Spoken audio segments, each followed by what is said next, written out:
Hello students, welcome back to my YouTube channel.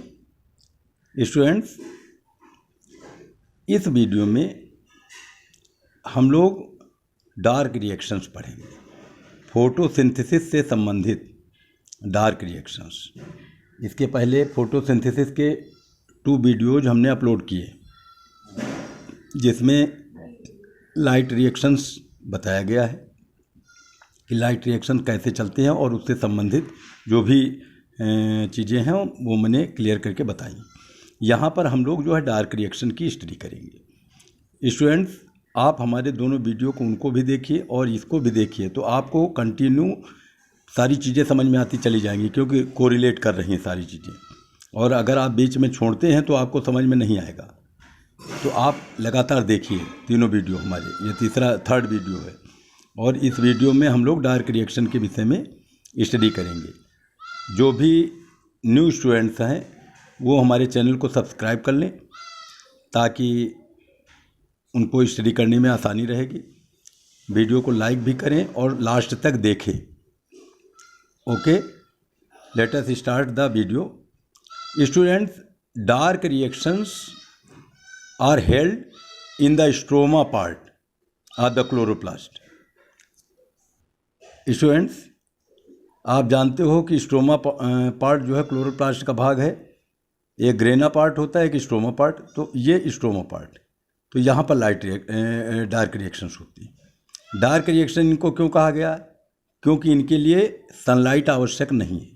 Light reaction grana वाले part में होती है, ये मैंने पिछले वीडियो में बताया। उनके लिए लाइट आवश्यक होती है। डार्क रिएक्शन को ब्लैक मैन्स रिएक्शन से भी बोलते हैं, क्योंकि ब्लैक मैन ने इसको खोजा था। इसे पीसीआर साइकिल भी बोला जाता है।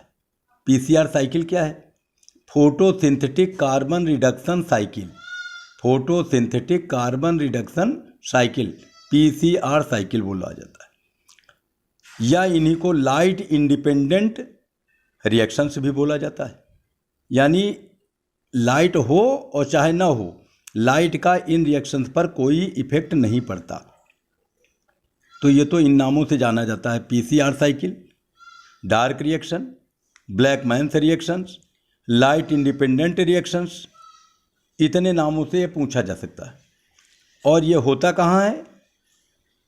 These reactions are held in stroma part, क्योंकि इसके जितने भी एंजाइम्स होते हैं, all the enzymes are present in the stroma region. ये स्ट्रोमा रीजन। अब इसमें होता क्या है? स्टूडेंट्स, लाइट रिएक्शन में 3 चीज़ें बनी थी, मैंने बताया था पिछले वीडियो में। एक तो O2 बनी, दूसरा NADPH2 ये बना, तीसरा ATP।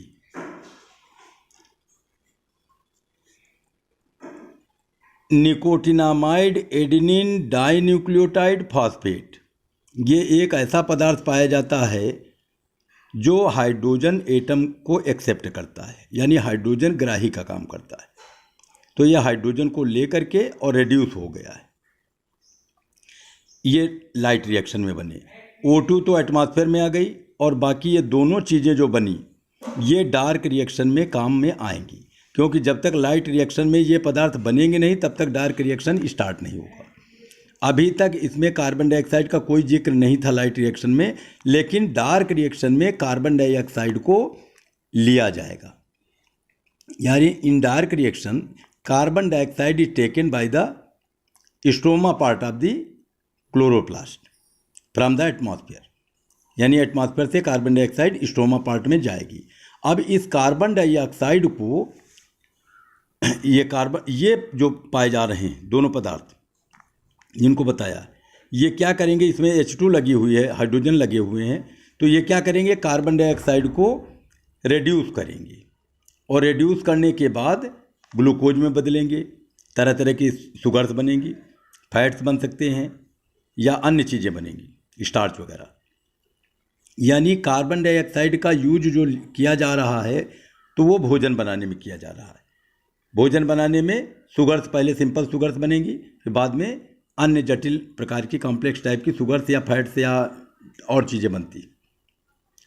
अब कार्बन जो है कार्बन CO2, तो ये किन किन यौगिकों में पहुंचता है, किन किन कंपाउंड्स का फॉर्मेशन करता है, इसको कुछ साइंटिस्ट ने देखा था।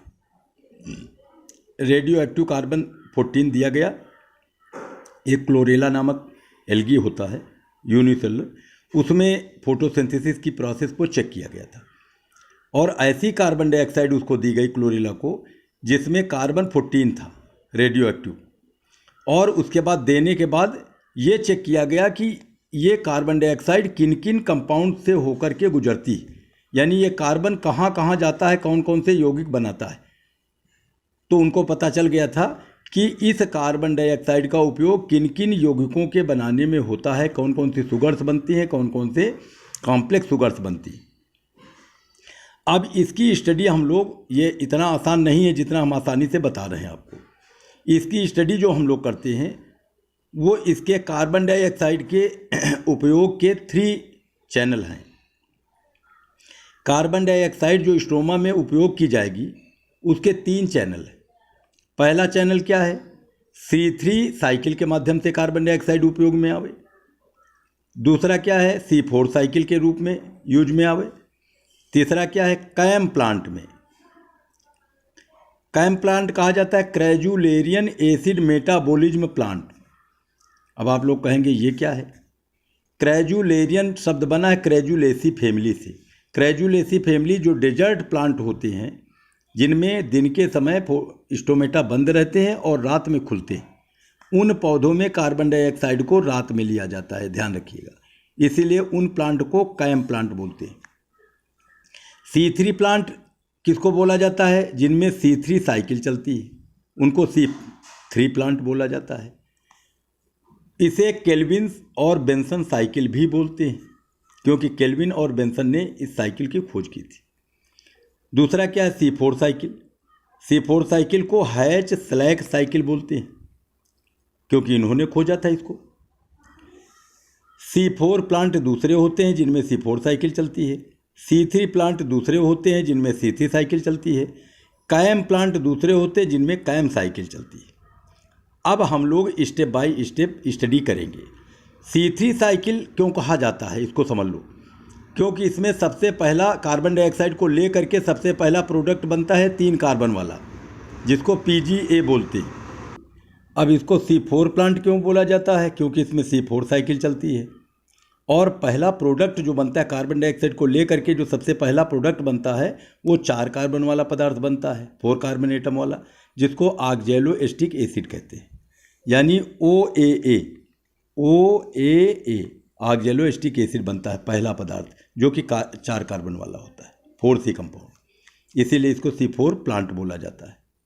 C3 प्लांट क्यों कहा जाता है, क्योंकि उसमें पहला प्रोडक्ट जो बनता है वो 3 कार्बन वाला बनता है, PGA फास्फोग्लिसरिक एसिड। ये 3C कंपाउंड होता है। इनके नाम समझ में आ गए होंगे आप लोगों की। इनको C3 प्लांट कहते हैं जिनमें C3 साइकिल चलती है। इसको केल्विन और बेंसन साइकिल भी बोलते हैं। इसमें पहला प्रोडक्ट बनता है PGA जो 3 कार्बन वाला। C4 प्लांट किसको कहते हैं, जिनमें C4 साइकिल चलती है। इसको हैच स्लैक साइकिल भी बोलते हैं क्योंकि इन साइंटिस्ट ने खोजा था इसको। और इसमें पहला प्रोडक्ट कार्बन डाइऑक्साइड को लेकर के जो बनता है वो 4 कार्बन वाला बनता है, जिसको ऑक्जेलो एसिटिक एसिड कहते हैं। अब हम लोग स्टेप बाय स्टेप तीनों साइकिल पढ़ेंगे।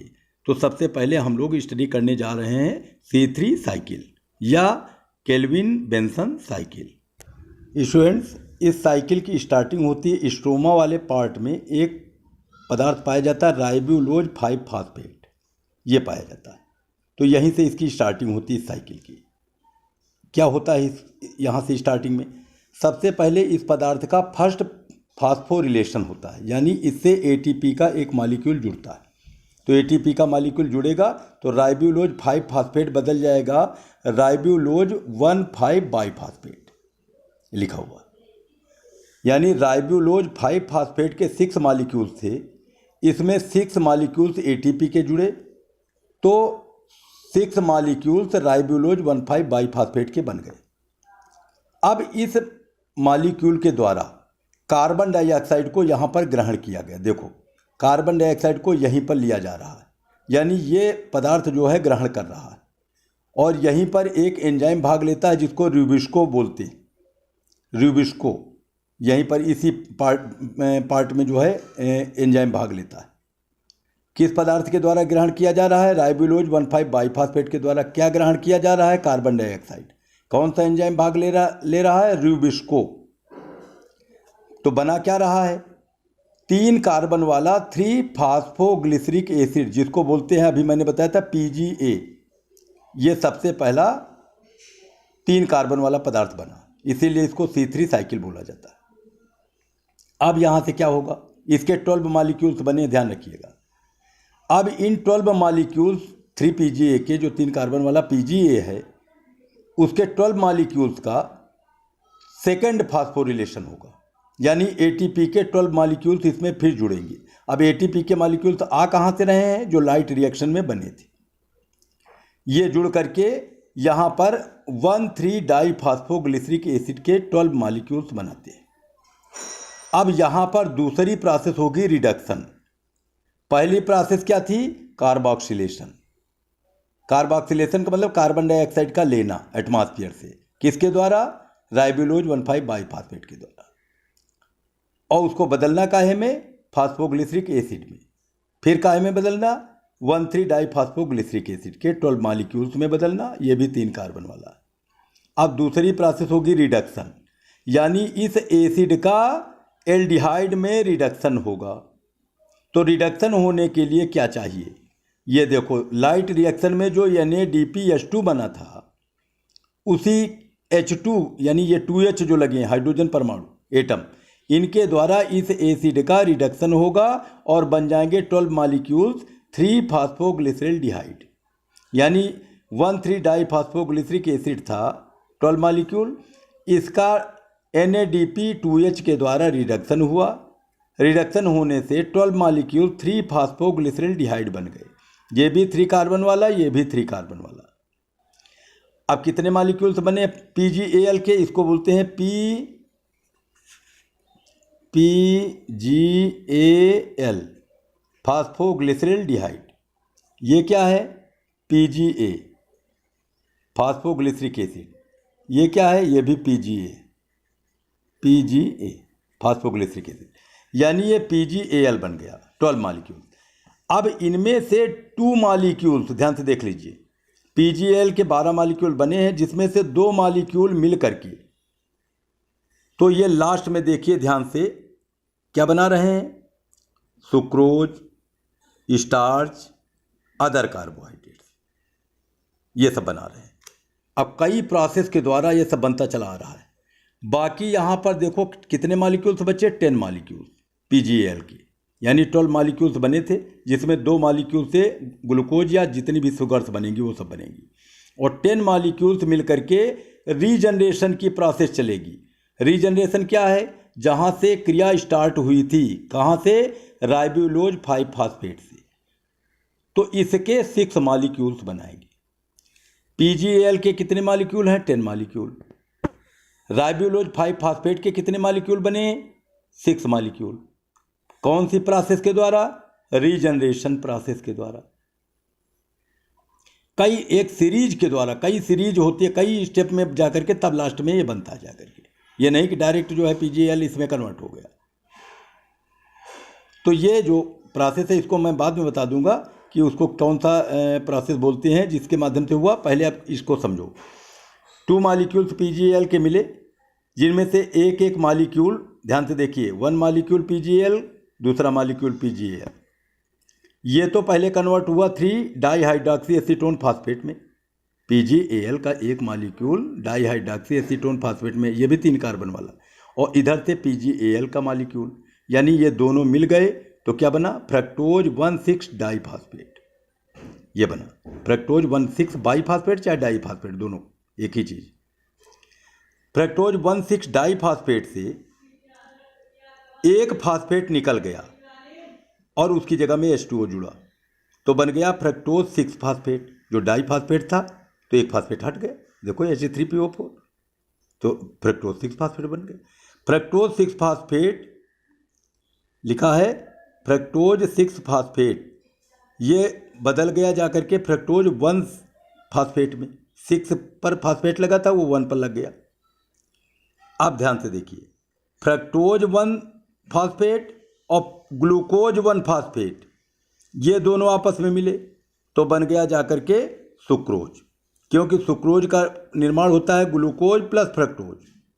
फास्फेट फास्फेट अलग हो जाएंगे और ग्लूकोज फ्रक्टोज मिलकर के सुक्रोज बन जाएगा। सुक्रोज का मतलब जो C12H22O11, C12H22O11 इसको सुक्रोज कहा जाता है। यानी ग्लूकोज प्लस फ्रक्टोज ये आपस में मिल करके ये बनाते हैं सुक्रोज। तो और सुक्रोज के अलावा बाकी चीज़ें भी बन जाती हैं। स्टूडेंट्स, आपके समझ में आ गया होगा कि 2 मॉलिक्यूल्स PgAl के आपस में किस तरह से मिल करके सुक्रोज बना रहे हैं, स्टार्च बना रहे हैं और अदर कार्बोहाइड्रेट्स बना रहे हैं। अब यहाँ पर फिर से आ जाइए, 12 मॉलिक्यूल्स में से 2 मिलकर के कार्बोहाइड्रेट्स बना रहे हैं। अब जो 10 मॉलिक्यूल्स बचे वो मैंने बताया था कि रीजनरेशन प्रोसेस द्वारा क्या बनाएंगे, राइबोलोज 5 फास्फेट। तो यहाँ से PgAl के 10 मॉलिक्यूल से 6 मॉलिक्यूल जो राइबोलोज 5 फास्फेट के बन रहे हैं, ये जिस प्रोसेस द्वारा बनते हैं, जिस पाथवे द्वारा बनते हैं, उस पाथवे को बोला जाता है reductive pentose phosphate pathway. Reductive pentose phosphate pathway ये काफ़ी जटिल प्रोसेस होती है।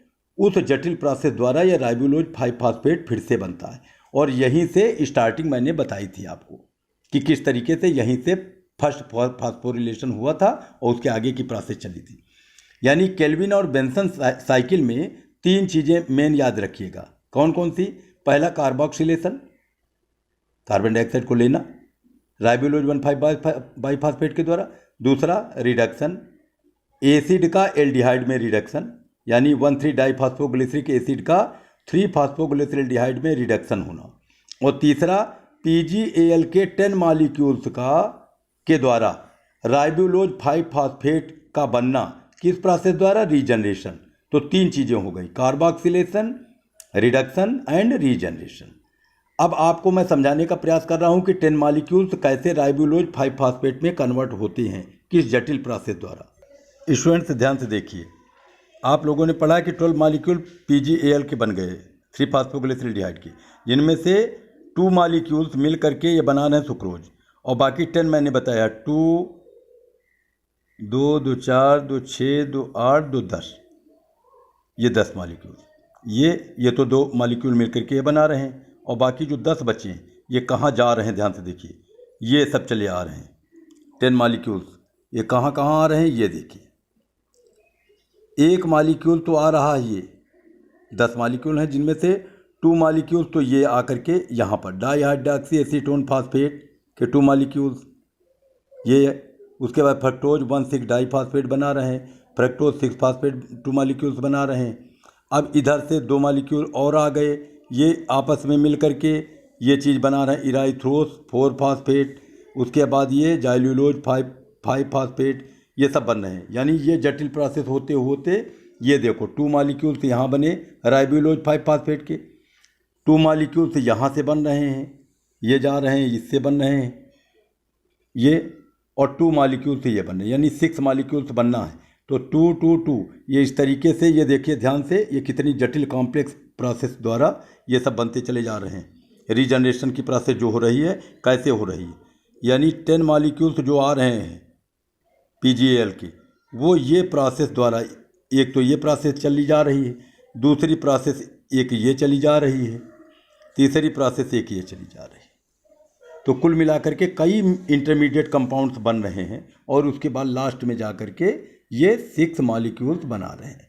तो इस पूरी प्रोसेस को जो आप देख रहे हैं, ये पूरी जटिल कॉम्प्लेक्स प्रोसेस ये जो बन रही है, इसको बोला जाता है रिडक्टिव पेंटोज फास्फेट पाथवे।